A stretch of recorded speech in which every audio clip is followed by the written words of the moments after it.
অবস্থায় মাটি চাপা পড়ার প্রস্তুতি নিতে থাকে।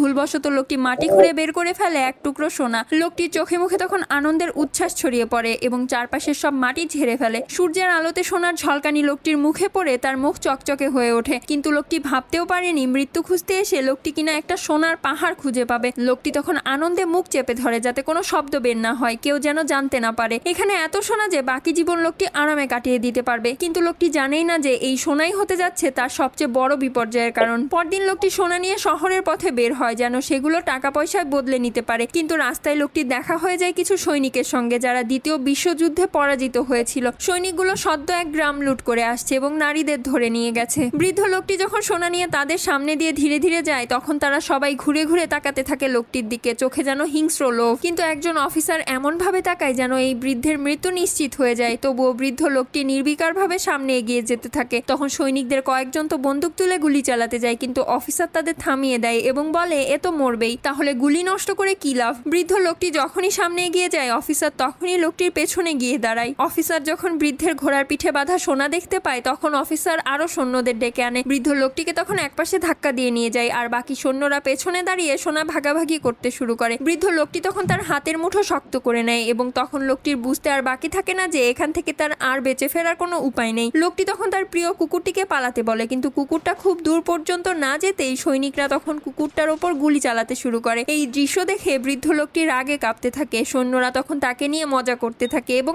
অপমান করে। ঠিক পরের মুহূর্তেই বৃদ্ধ লোকটি কোমর থেকে একটা ছুরি বের করে এবং সৈনিকের মাথার মাঝখানে ঢুকিয়ে দেয়। আরেকজন সৈনিক হামলা করতে আসতেই বৃদ্ধ লোকটি তাকে ছুরির আঘাতে ছিটকে ফেলে দেয়। হঠাৎ পাশে থেকে গুলির শব্দ শুনে এক সৈনিক তখন তার মেশিন গান বের করে গুলি চালাতে শুরু করে, কিন্তু অন্ধভাবে ছোড়া সেই গুলিগুলো তার নিজেরই সহযোদ্ধার শরীরে গিয়ে লাগে। বৃদ্ধ লোকটি দ্রুত ছুটে গিয়ে গুলিবিদ্ধ এক সৈন্যকে মাটিতে ফেলে দেয় এবং তার হেলমেট খুলে নিয়ে বারবার তার মাথায় আঘাত করতে থাকে যতক্ষণ না সে নড়াচড়া বন্ধ করে। অফিসার যখন ঘটনাস্থলে পৌঁছায় এবং দেখে তার সব সৈন্য নিহত। সৈনিকদের মৃতদেহের রক্তাক্ত অবস্থা দেখে অফিসার বুঝতে পারে এই বৃদ্ধ লোকটি কোনো সাধারণ মানুষ নয়। তখনই পাশে একমাত্র জীবিত সৈন্যটি বাঁচানো সোনা অফিসারের হাতে তুলে দেয়। অফিসার তখন সেই সোনা হাতে নিয়ে দেখতে থাকে। অফিসার তখন সব বুঝে যায়, বৃদ্ধ লোকটি সেই সোনার পাহাড় নিয়ে পালাচ্ছে। অফিসারের চোখে তখন লোভের তীব্র ঝলক। ধনী হওয়ার এরকম সুযোগ বারবার আসে না। এদিকে বৃদ্ধ লোকটি তখন ঘোড়া নিয়ে পালায়। হঠাৎ বৃদ্ধ লোকটির কানে আসে ভারী আওয়াজ, যা ট্যাঙ্কের গর্জন। লোকটি তখন পেছনে তাকিয়ে দেখে ট্যাঙ্ক এসে গেছে আর তারা ঠিক তার পেছনে। তখনই লোকটির বুক কেঁপে ওঠে এবং লোকটি বুঝে যায় এইবার পরিস্থিতি সত্যি ভয়াবহ হতে যাচ্ছে। আর বৃদ্ধ লোকটি সেখানে এক মুহূর্ত দেরি না করে সে পালাতে শুরু করে আরো দ্রুত গতিতে। পরের ভিডিওটি দেখার জন্য প্লিজ সাবস্ক্রাইব।